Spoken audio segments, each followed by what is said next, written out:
Welcome back. Happy Thursday.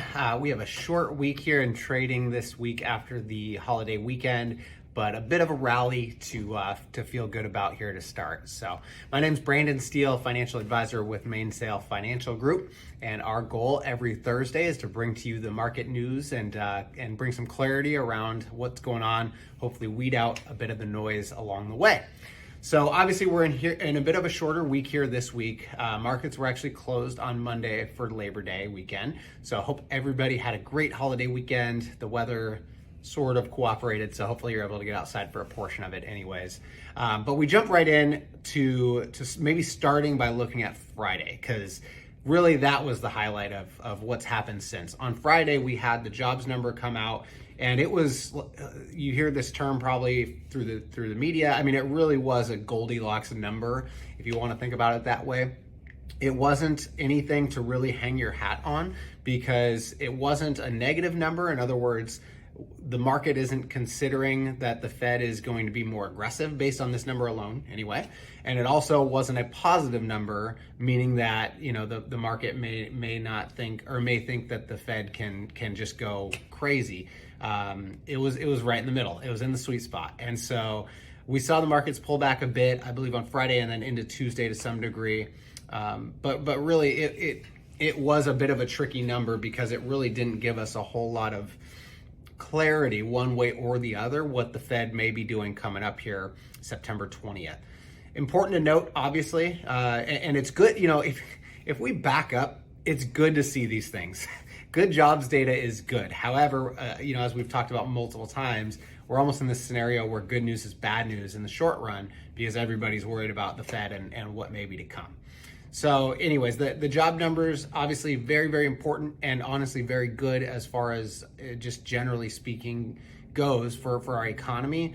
But the market is very much paying attention to what the Fed's reaction is going to be with these things. And so since it was right in the middle, you know, it's hard to get a clear grasp on that.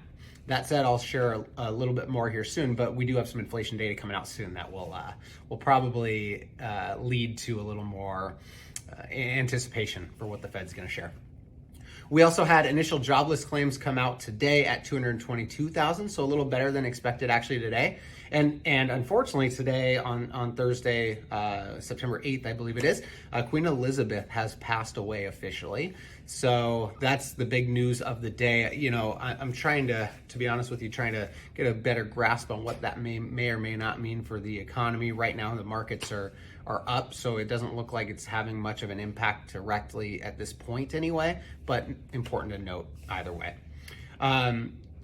More broadly, what we've seen as we are here on Thursday, about to head into a weekend again here after the markets were closed on Monday, is a bit of a rally, a bit of a breather here, which has been obviously very, very much welcomed. But make no mistake, I mean, inflation coming up and the Fed is what the market is waiting for. So even if we see a bump, even if we see a drop, the Fed and the inflation data is what's going to drive this next leg of the market, at least for the shorter run.